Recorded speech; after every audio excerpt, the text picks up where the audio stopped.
باللہ من الشیطان اللعین الرجیم بسم اللہ الرحمن الرحیم الحمد للہ رب العالمین وصلی اللہ علی نبینا محمد وآلہ الطیبین الطاہرین المعصومین واللعنۃ الدائمہ علی اعدائہم اجمعین.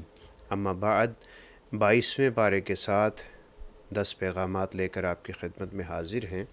سورہ مبارک احزاب میں بہت سے پیغامات ہیں انسانی معاشرے کی اصلاح کے لیے. ان پیغامات میں سے جو پہلے پیغام کا انتخاب کیا گیا اس میں خداوند متعال ہمیں یہ بتلا رہا ہے کہ جو شخص جتنا اہم ہوتا ہے، جتنی اس کی اہم مسئولیت ہوتی ہے، جتنی اس کی اہم ذمہ داری ہوتی ہے، اسی طریقے سے معاشرتی مسائل میں بھی اسے زیادہ ذمہ دار قرار دیا جاتا ہے. یہاں پر جو بہت ہی سنگین ذمہ داری ہے خواص کی، اس حوالے سے ایک ذمہ داری نبی گرامی اسلام صلی اللہ علیہ وآلہ وسلم کی بیویوں زوجات کی ذکر کی گئی. سورہ مبارک احزاب کی 32ویں آیت میں خداوند متعال نے بڑے واضح الفاظ سے رسول اللہ کی بیویوں کے متعلق فرمایا، اور انداز اور گفتگو ڈائریکٹ خطاب والی ہے. فرمایا یا نساء النبی لستن کاحد من النساء، اے نبی صلی اللہ علیہ وآلہ وسلم کی بیویوں، تم دوسری عورتوں کی مانند نہیں ہو، تم ایک فضیلت رکھتی ہو. ان اتقیتن، البتہ تمہیں تب فضیلت حاصل ہے اگر تم تقوی الہی اختیار کرتی ہو. یعنی واضح طور پر قرآن مجید نے کہا کہ نبی کی بیوی بھی روحی طور پر، دلی طور پر مریض ہو سکتی ہے، جیسے قصہ نوح اور قصہ حضرت لوط میں ہم نبیوں کی بیویوں کو دیکھتے ہیں.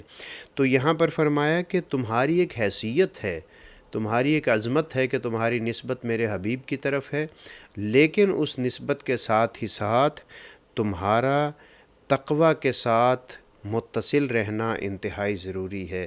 یعنی احکام خداوند متعال کے اوپر عمل کرنا تمہارے لیے تمہاری عظمت کو 2 برابر کر دیتا ہے کہ ایک تو صاحب تقوی ہو، دوسرا میرے عظیم الشان نبی کی تم بیویاں ہو. فلا تخضعن بالقول فیطمع الذی فی قلبہ مرض وقلن قولا معروفا. لہذا فرمایا کہ تم اس عظمت کے باوجود تقوی کی محتاج ہو، تو پس تمہارے لیے کرنا کیا ہے. یہ حکم عمومی پھر بعد میں ذکر ہوا کہ دیکھو جب بھی تم گفتگو کرو تو تمہاری گفتگو غیر لوگوں کے ساتھ نرم اور ملائم نہیں ہونی چاہیے، بلکہ درست گفتگو ہونی چاہیے. کیوں؟ اس لیے کہ اگر نرم گفتگو کرو گی، یہ سب خواتین کے لیے، سب عورتوں کے لیے حکم، اگر تم نرمی کے ساتھ بولو گی تو فیطمع الذی فی قلبہ مرض، جن لوگوں کے دل میں مرض ہے، جو روحی مریض ہیں، جو برائی کی طرف جلدی چلے جاتے ہیں، وہ تمہاری نرم زبان سے، نرم لہن سے، نرم گفتگو سے ممکن ہے تمہاری طرف وہ غلط نیت سے متوجہ ہوں. وَقُلْنَا قَوْلًا مَعْرُوفًا، ہاں یہ ضرور ہے کہ تم ہمیشہ شائستہ بات کرو، لیکن تمہارا لہجہ درست ہونا چاہیے، لحن تمہارا درست ہونا چاہیے، نرم اور ملائم تمہارا لحن نہیں ہونا چاہیے. اور درست لحن کا مطلب یہ نہیں ہوتا کہ بد اخلاقی کی جائے، برے الفاظ دہرائے جائیں. بات درست کرو لیکن تمہارا لہجہ سخت ہونا چاہیے. تو پس خداوند متعال نے یہاں پر واضح طور پر فرمایا کہ تمہاری ایک عظمت ہے، لیکن وہ عظمت اس وقت ہے جب تم صاحب تقوی ہو. اور پھر سب خواتین کے لیے حکم ہے، صاحب تقوی ہے تو اس کی عظمت ہے. سب خواتین کے لیے حکم ہے کہ غیر سے بولیں تو درست انداز سے بولیں، لیکن صحیح بات بولیں، صحیح بات بولیں، لیکن لحن ان کا نرم اور ملائم نہیں ہونا چاہیے کہ کہیں کوئی کمزور ایمان اور عقیدے والا شخص ہے تو وہ ان کی طرف کسی بری نگاہ سے دیکھے، برے انداز سے دیکھے. اور پھر یہ متصل ہیں آیات 30، 31، 32 سورہ مبارک احزاب کی، جس میں اسی قسم کے احکام ذکر کیے جا رہے ہیں۔ وہاں پر آیت نمبر 30، پہلے 32 آپ کی خدمت میں عرض کی، 30 میں ارشاد ہوا یا نساء النبی من یأت منکن بفاحشۃ مبینہ یضاعف لها العذاب ضعفین۔ اے نبی کی بیویوں، یاد رکھو تم نبی کی بیویاں ضرور ہو، لیکن اگر تم نے کوئی برا کام کیا، کوئی اگر تم نے غیر شائستہ کام کیا، اگر تم نے کوئی غیر شائستہ اعلانیہ کام کیا، تو یاد رکھو یضاعف لها العذاب ضعفین، تو تمہیں 2 برابر عذاب ہوگا۔ ایک عذاب تو فاحشہ مبینہ کی وجہ سے ہوگا، دوسرا عذاب اس لیے ہوگا کہ تم ایک بہت بڑی ذمہ داری پر تھی، تم رسول کی بیویاں تھیں، تمہیں ایسا ہرگز نہیں کرنا چاہیے تھا۔ یہ تمہارے دنیاوی مقام و منزلت کی وجہ سے، جو کہ آخرت تک تمہارے ساتھ چلنا ہے، اس کی وجہ سے دوسرا عذاب ہے۔ وَكَانَ عَلَى اللَّهِ يَسِيرًا وَكَانَ ذَلِكَ عَلَى اللَّهِ يَسِيرًا، اور یاد رکھو یہ اللہ کے لیے آسان ہے، اللہ کے لیے کوئی مشکل نہیں ہے کہ تمہارے برے کام کے نتیجے میں تمہیں دوہرا عذاب دیا جائے۔ اور پھر فرمایا وَمَن يَقْنُتْ مِنكُنَّ لِلَّهِ وَرَسُولِهِ وَتَعْمَلْ صَالِحًا نُؤْتِهَا أَجْرَهَا مَرَّتَيْن، اور فرمایا کہ جو بیویاں نیک ہیں اور نیکی کرتی ہیں، اچھے کام کرتی ہیں، اللہ اور اللہ کے رسول کی اطاعت کرتی ہیں، تو ان کو ہم 2 اجر دیں گے، ایک نیک کام کرنے کا، اور دوسرا اس عظمت کی وجہ سے جو رسول اللہ سے وہ نسبت رکھتی ہیں اور رسول اللہ کی اطاعت کر رہی ہیں۔ وَأَعْتَدْنَا لَهَا رِزْقًا كَرِيمًا، اجر بھی ان کو ڈبل ملے گا، اور پھر ہم نے جو ان کے لیے رزق کریم رکھا ہوا ہے وہ بھی اللہ کی بارگاہ میں ان کے لیے وہ آمادہ ہے، انہی کی خدمت میں پیش کیا جائے گا۔ تو بس معلوم یہ ہوا کہ انسان اگر خواص میں سے ہے تو اس کی ذمہ داریاں بڑھ جاتی ہیں، اچھا کام کرتا ہے تو دوہری مبارکباد کا مستحق ہے، اگر برا کام کرتا ہے تو دوہری مذمت کا استحقاق اس میں خود ہی خود آ جاتا ہے۔ حضرت امام جعفر صادق علیہ السلام اسی مطلب کی طرف اشارہ کرتے ہوئے فرماتے ہیں ان الحسن من کل احد حسن، جو شخص بھی اچھا کام کرتا ہے وہ اس کی نسبت سے اچھا کام ہے۔ وَإِنَّهُ مِنْكَ احسن لمکانک منا، اور اپنے اس ساتھی کو، اپنے اس چاہنے والے کو، اپنے اس شیعہ کو جس کو خطاب کر رہے ہیں، فرما رہے ہیں کہ اگر تو اچھا کام کرتا ہے تو پھر تم بہت ہی اچھا کام کرتے ہو۔ کیوں؟ اس کے لیے کہ تم نے ایک تو اچھا کام کیا ہے، دوسرا تو ہمارا ماننے والا ہے، اس وجہ سے تمہاری ذمہ داری چونکہ زیادہ تھی، تو نے اس ذمہ داری کو بھی نبھایا ہے۔ اور پھر فرمایا ان القبیح من کل احد قبیح، برا کام جو بھی انجام دے وہ برا کام ہے۔ وَإِنَّهُ مِنْكَ أَقْبَحُ، لیکن اگر تو انجام دیتا ہے تو وہ بہت ہی برا ہے۔ کیوں؟ اس لیے کہ تو ہمارا ماننے والا ہے، تمہیں ہمیشہ اچھا کام انجام دینا چاہیے۔ تو بس معلوم یہ ہوا کہ معاشرتی ذمہ داریاں، معاشرتی مسئولیت انسان کے اجر و ثواب کو بھی اور عذاب و گناہ کو بھی بڑھا سکتی ہیں۔ دوسرا حکم جو سورہ مبارکہ احزاب سے ہمیں ملا اور ہم نے وہ پیغام الہی کے طور پر آپ کی خدمت میں پیش کرنے کی سعادت حاصل کرنے کا فیصلہ کیا، وہ پیغام یہ ہے کہ خداوند متعال نے خواتین کو اس طریقے سے حجاب کرنے کی اور اس طریقے سے اپنے آپ کو گھروں میں رکھنے کا حکم دیا ہے کہ دوسرے لوگوں کو فوری طور پر آپ کی پہچان بھی نہ ہو سکے۔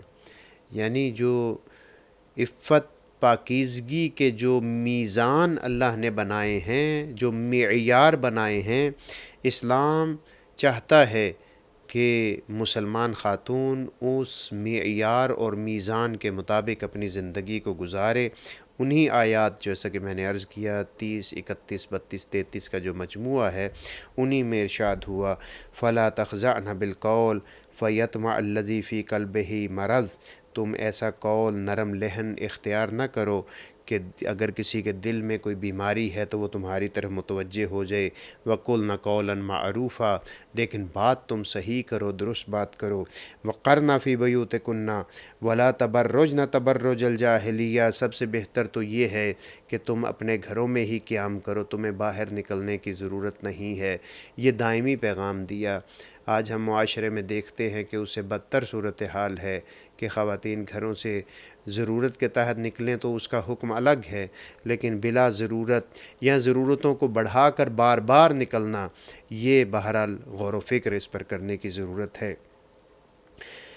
حکم ہوا وَلَا تَبَرُّجْنَ تَبَرُّجَ الْجَاهِلِيَّةِ، تم اپنے آپ کو زینت دے کر، ایسی آشکار زینت جیسی جاہلیت کے زمانے میں کرتی تھیں، اور پھر اللہ نے وہاں قید لگائی الجاہلیت الاولیٰ، یعنی اسلام اور بعثت نبی گرامی اسلام سے پہلے جو تم زینتیں کر کے نکلا کرتی تھی تاکہ لوگ تمہاری طرف متوجہ ہوں، اللہ نے اس سے روکا، ان زینتوں کے ساتھ نہ نکلو۔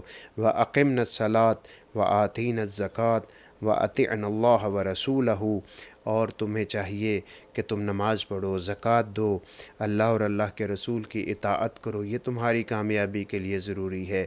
آج کے معاشرے میں ہم ایک اور جاہلیت دیکھتے ہیں کہ نہ صرف زینت و آرائش کی جاتی ہے بلکہ لباس بھی اسی قسم کا پہنا جاتا ہے جو زینت و آرائش کے زمرے میں آتا ہے، تو گویا اب بھی وہی حکم باقی ہے۔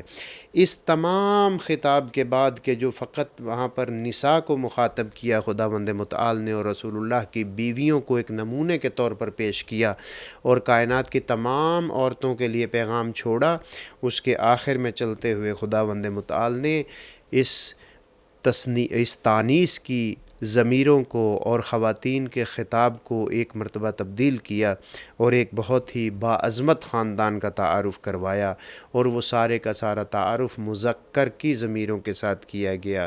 اللہ آخر میں فرما رہا ہے سورہ مبارک احزاب کی 33ویں آیت کے آخر میں، انما یرید اللہ لیذہب عنکم الرجس اہل البیت ویطہرکم تطہیرا، مذکر کی ضمیر لا کر اہل بیت رسول گرامی اسلام کا تعارف کروایا گیا کہ وہ جتنے بھی احکام ہیں وہ سب کے ساتھ پیش آ سکتے ہیں، لیکن اہل بیت علیہم الصلاۃ والسلام وہ عظیم ترین خاندان ہے کہ خداوند متعال نے ان سے رجس کو ہمیشہ دور رکھنے کا ارادہ کر رکھا ہے اور انہیں پاک رکھنے کا ارادہ کر رکھا ہے جیسا کہ پاک کرنے کا حق ہے۔ تو خداوند متعال نے بالکل جداگانہ اس لہجہ اور اس خطاب کو کرتے ہوئے گویا کہ ہماری رہنمائی کی کہ انما یرید اللہ میں صرف چند مخصوص ہستیاں شامل ہیں، رسول گرامی اسلام کی تمام بیویاں اس انما یرید اللہ میں شامل نہیں ہیں، کیونکہ پہلے سب خواتین والی عربی اعتبار سے مؤنث کی ضمیریں استعمال ہوئیں، لیکن یہاں پر آ کر جب اس خاندان کا تعارف کروایا تو وہاں پر مذکر کی ضمیروں کے ساتھ تذکرہ کیا۔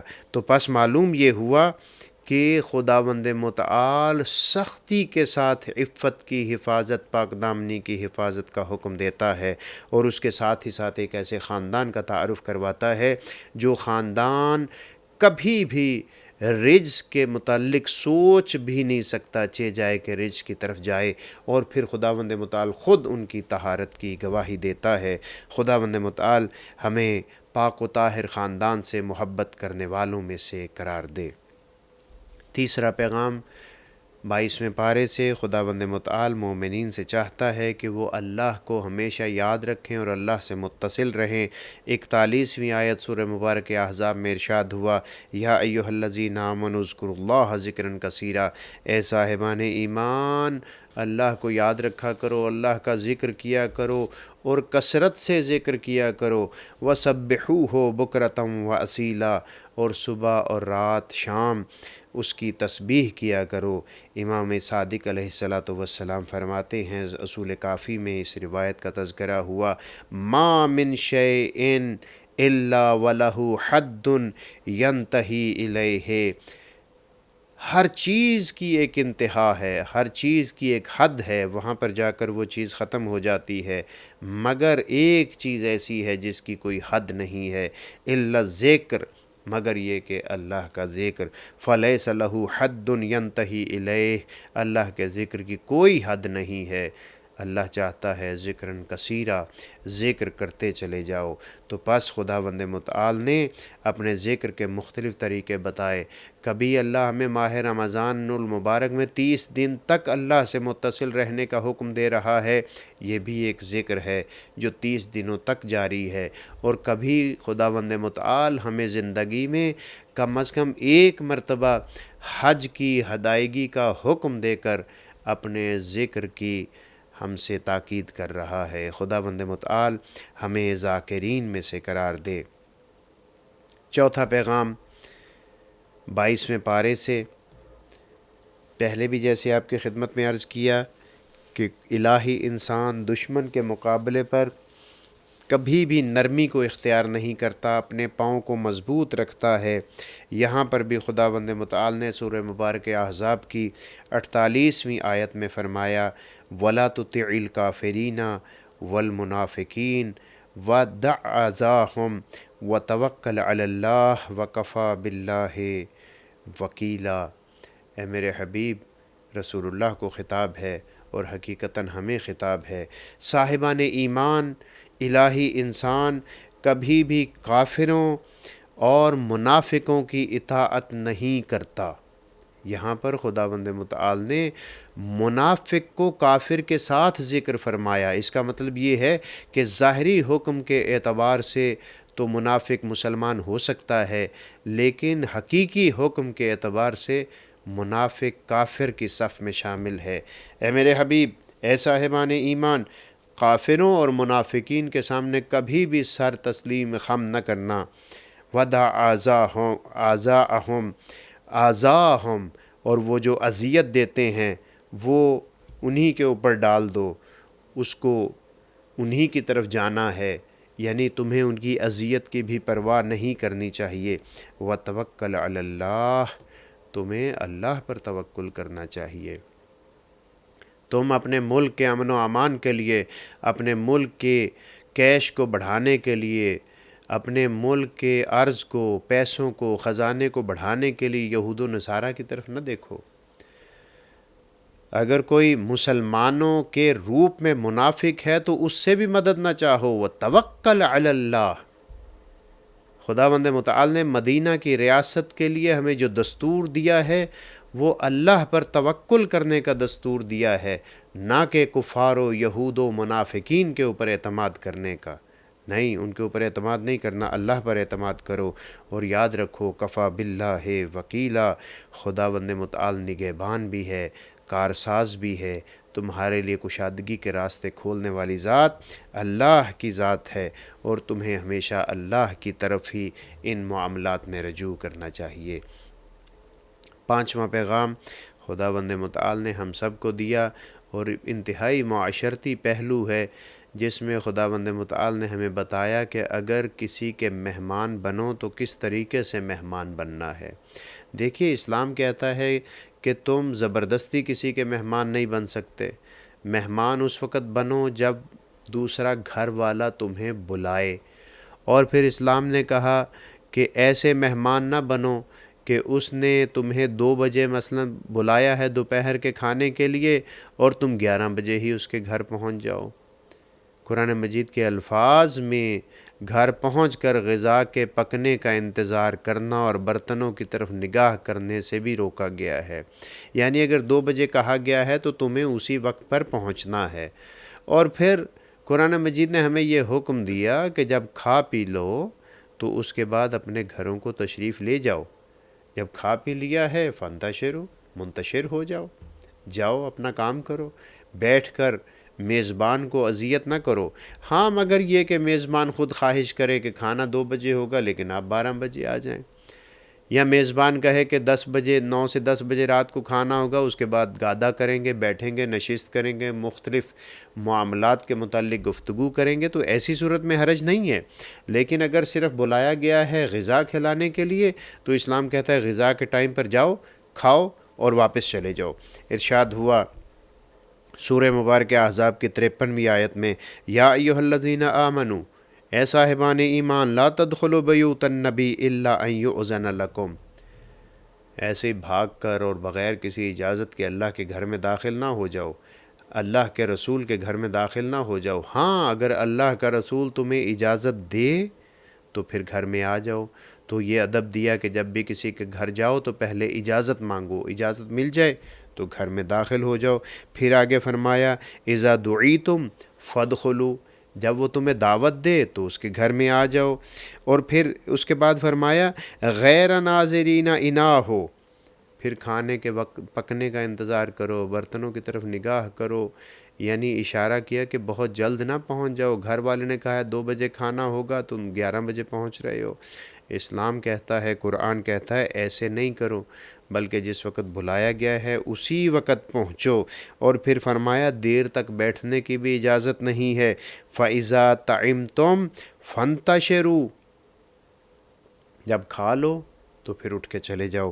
وَلَا مُسْتَأْنِسِينَ لِحَدِيث، کھانا کھانے کے بعد وہاں پر بیٹھ کر گفتگو شروع کر دو، باتیں کرنی شروع کر دو۔ میزبان کی استراحت کا خیال کرو، کھانا کھا لیا ہے جاؤ۔ یہ نبی گرامی اسلام کے ساتھ واقعہ پیش آیا کہ آپ نے کچھ لوگوں کو بلایا، اس کے بعد آپ نے دسترخوان بھی اٹھا لیا، لیکن مہمان ہیں کہ جانے کا نام نہیں لے رہے۔ نبی گرامی اسلام 1-2 مرتبہ اپنے حجرے سے باہر گئے لیکن وہ پھر بھی نہیں اٹھے، تو پھر یہ حکم نازل ہوا جب کھانا کھا لیا ہے تو پھر میزبان کے گھر میں بیٹھ کر گپے نہ لگاؤ، بلکہ جاؤ اپنا کام کرو، اپنے گھر چلے جاؤ، یہ حکم ہوا۔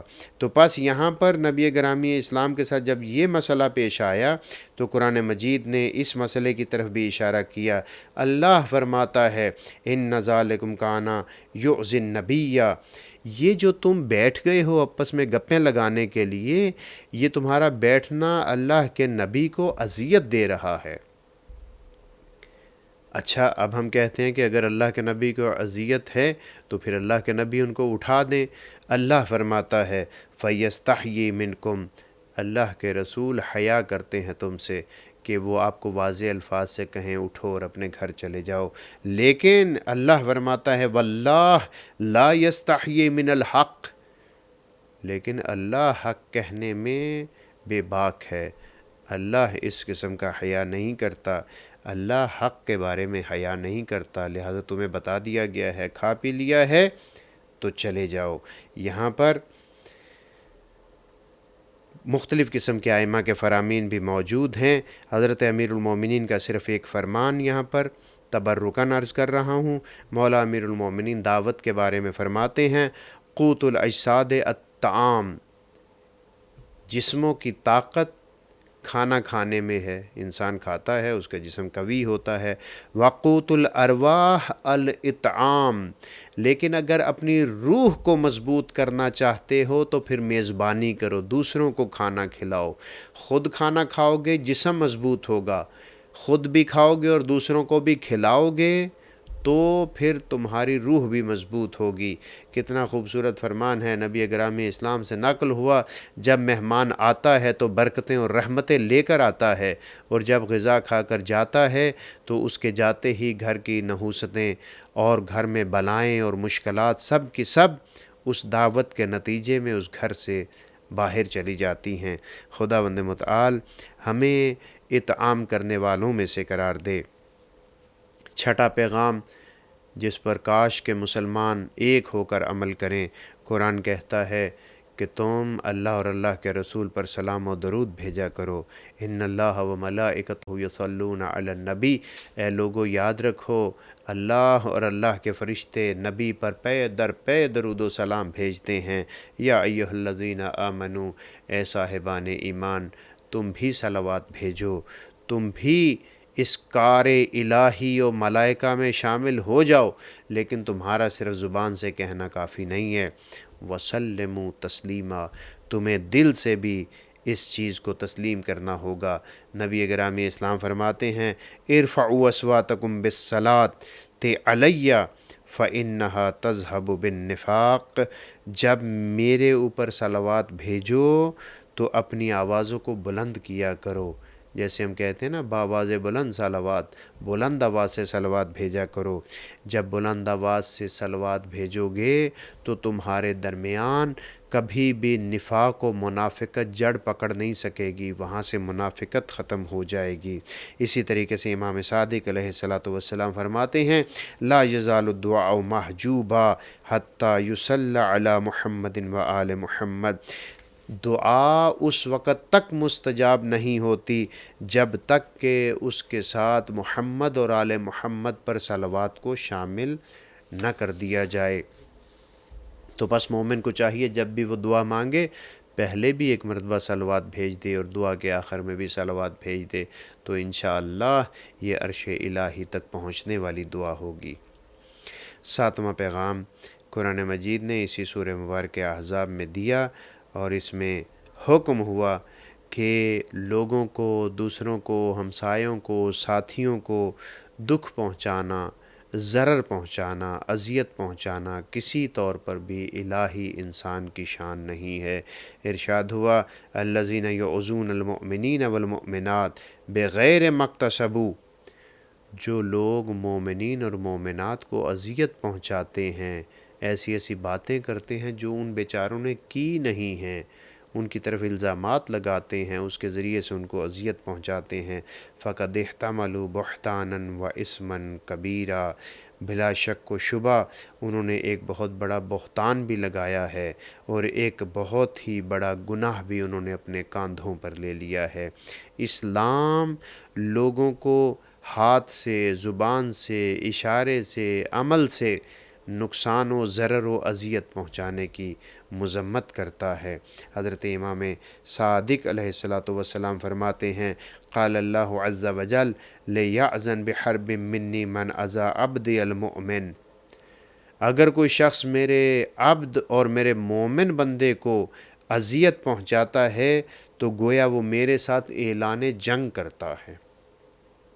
اللہ اکبر، اگر کوئی شخص کسی مومن کو اذیت پہنچاتا ہے تو وہ اللہ کے ساتھ اعلان جنگ کرتا ہے، اور اگر کوئی شخص امیر المؤمنین کو اذیت پہنچاتا ہے تو پھر کتنی بڑا اس کا اعلان ہے اللہ سے جنگ کا۔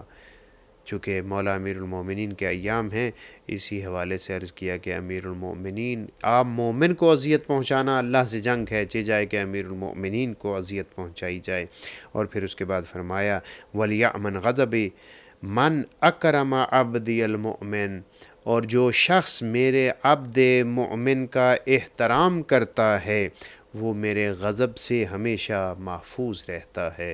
خدا بند متعال ہمیں مومنین کے ساتھ محبت کرنے والے اور ان کو اذیت سے بچانے والوں میں سے قرار دے۔ 8واں پیغام ایک مرتبہ پھر اسی حجاب کی طرف اشارہ ہوا۔ خدا بند متعال نے فرمایا سورہ مبارک احزاب میں ہی 59 آیت، اس میں ارشاد ہوا کہ حجاب کی حفاظت ہونی چاہیے، خاتون کو محجبہ ہونا چاہیے، اسے سختی کے ساتھ اپنے حجاب کی حفاظت کرنی چاہیے، اور اسے اپنی حرمت کو محفوظ رکھنا چاہیے۔ باہر نکلے تو کوئی ایسا عمل، کوئی ایسا فعل صادر نہ ہو کہ کوئی اس کی طرف بری نگاہ سے دیکھے۔ ارشاد ہوا یا ایھا النبی قل لازواجک وبناتک ونساء المؤمنین یدنین علیہن من جلابیبہن، اے میرے نبی اپنی بیویوں سے، بیٹیوں سے اور باقی مومنین کی خواتین سے، مومنات سے آپ کہہ دیجئے کہ اپنی چادروں کو، اپنی روسری کو، اپنے مکنے کو اس طریقے سے باندھیں کہ تمہاری آرائش ان کے نیچے چلی جائے، تمہاری آرائش ظاہر نہ ہو۔ یدنین علیہن من جلابیبہن، جلاب روسری کو، مکنا کو کہتے ہیں، یدنین نزدیک تر ہو، یعنی حجاب یوں کیا جائے کہ جو عورت نے فرض کیجئے اگر کوئی زیورات وغیرہ پہنے ہوئے ہیں یا کوئی اس نے اپنی آرائش کی ہوئی ہے تو وہ اس حجاب کے نیچے چھپ جانا چاہیے۔ یہ قرآن مجید نے 1400 سال 1450 سال پہلے دستور دیا، اور آج کے زمانے میں ہم دیکھتے ہیں کہ کتنی زیادہ اس حکم خداوند متعال کو نافذ کرنے کی ضرورت ہے تاکہ ہر ایک کی حرمت کو محفوظ کیا جا سکے۔ تو پس جس وقت ہم کہتے ہیں یہود و نصارہ و منافقین اور سیکولر قسم کے نام نہاد مسلمانوں کے مقابلے میں جو یہ کہتے ہیں کہ حجاب محدودیت ہے، محدود کرنا ہے، خاتون کو، عورت کو محدود کرنا ہے، تو ہم ان کے مقابلے میں کہتے ہیں حجاب محدودیت نہیں ہے، بلکہ حجاب مصونیت ہے، حجاب پاکیزگی کے قریب لاتا ہے، نہ کہ کسی قید کے اندر بند کرتا ہے۔ حجاب عورت کو ردائے عصمت پہناتا ہے، نہ یہ کہ اسے قید کر دیتا ہے۔ خداوند متعال ہمیں احکام الہی کو سمجھنے اور ان پر عمل کرنے کی توفیق عنایت فرمائے۔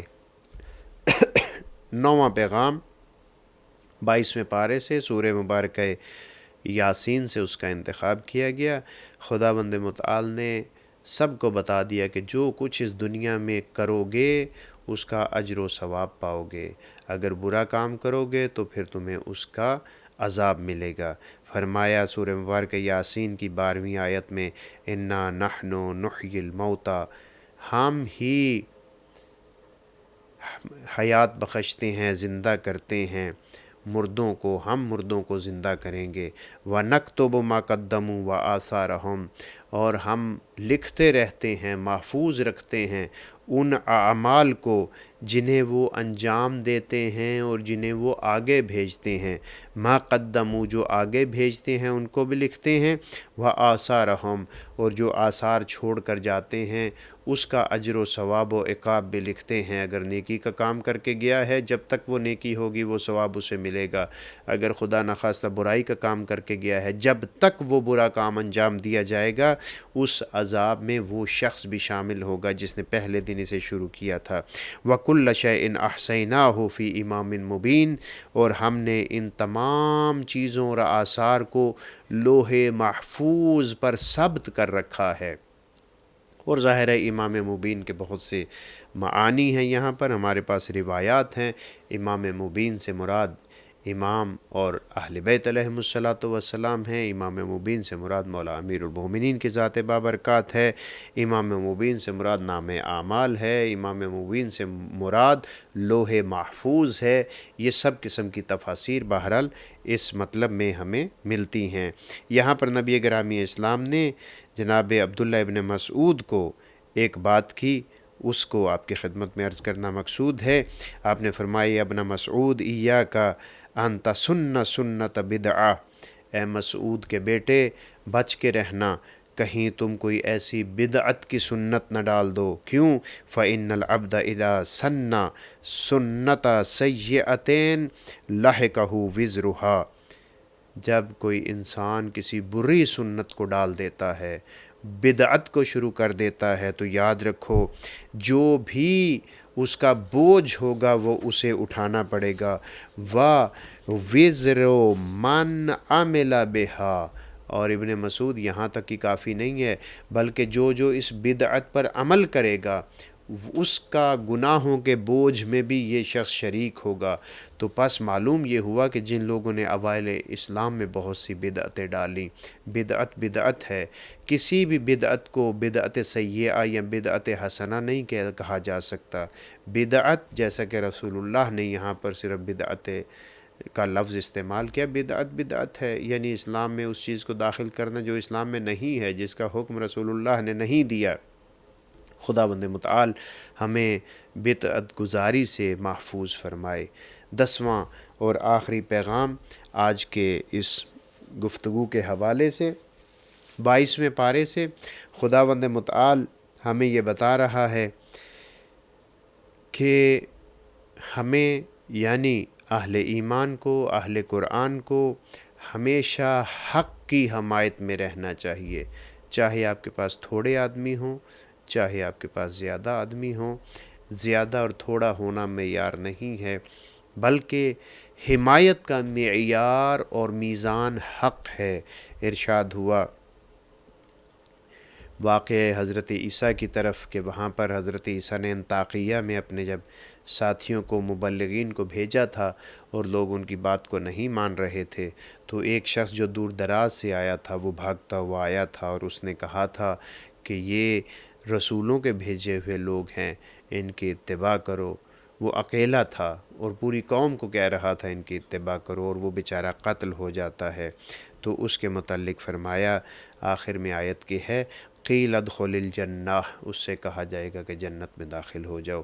یہ آیات 22 سے لے کر 27 تک آیات جو ہیں ان کا خلاصہ آپ کی خدمت میں عرض کیا جا رہا ہے۔ سورہ مبارکہ یاسین کی 22 سے لے کر 27 تک آیات، 22 شروع ہو رہی ہے، اس میں ارشاد ہوا وجاء من اقصی المدینہ رجل، مدینہ شہر کے اس آخری حصے سے ایک شخص آیا، رجل یسعی، تیزی سے آیا اور وہ کوشش کر رہا تھا۔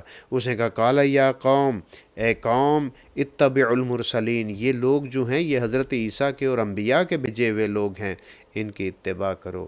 لیکن وہ لوگ جو ان کے مخالف اٹھ کھڑے ہوئے تھے وہ اس شخص کو قتل کر دیتے ہیں جو نبیوں کا پیغام لے کر آتا ہے۔ یہاں پر ایک شخص ہے اور وہ پوری قوم کو ہدایت کی طرف بلا رہا ہے، وہ کوئی نبی نہیں ہے، وہ کوئی مرسل نہیں ہے، ایک عام آدمی ہے، لیکن اس کو چونکہ حق کی شناخت ہو گئی ہے لہٰذا وہ تنہا ہوتے ہوئے بھی آواز حق کو بلند کر رہا ہے، قتل ہو جاتا ہے۔ اگلی آیات میں چل کے ذکر ہو رہا ہے قیل ادخل الجنہ، اسے کہا جائے گا کہ جنت میں آ جاؤ، کس شخص کو؟ جو اکیلا ہوتے ہوئے بھی حق پر قائم ہے۔ پھر اس کے بعد وہ شخص جب جنت میں داخل ہوگا تو وہ کہے گا قال یا لیت قومی یعملون، وہ بیچارہ قتل ہونے کے باوجود بھی اس بات کی حسرت لیے ہوئے ہے جنت میں داخلے کے موقع پر کہ اے قوم کاش کہ تم میری بات پر عمل کرتے، کیا یا لیت قومی یعملون، اے کاش کہ میری قوم عمل کرتی، بما غفر علی ربی، اور اسے پتہ ہوتا کہ مجھے میرے رب نے کس طریقے سے میری مغفرت کی ہے، وجعلنی من المکرمین، اور خداوند متعال نے مجھے کس طریقے سے صاحبان کرامت میں شمار کیا ہے۔ اگر وہ بھی میری بات مان لیتے تو ان کے بھی گناہ معاف ہو جاتے اور وہ بھی اللہ کے مکرم بندوں میں سے شمار ہوتے۔ حضرت امیر المؤمنین علیہ السلام فرماتے ہیں ایھا الناس، اے لوگو، لا تستوحشوا فی طریق الہدیٰ، ہدایت کے راستے میں کبھی بھی خوف اور وحشت کا شکار نہ ہونا، لقلت اہل ہی، اپنے افراد کی تعداد کی کمی کی وجہ سے، کہ اہل حق کم ہیں لہٰذا آپ پر خوف طاری ہو جائے، ایسا نہیں ہونا چاہیے، بلکہ الہی انسان اور مکتب اہل بیت اور مکتب قرآن کا شاگرد انسان وہ ہے کہ اگر وہ تنہا بھی ہو تو وہ ہمیشہ حق بولتا ہے۔ خداوند متعال ہمیں حق بولنے والوں میں سے قرار دے۔ والسلام علیکم ورحمۃ اللہ وبرکاتہ۔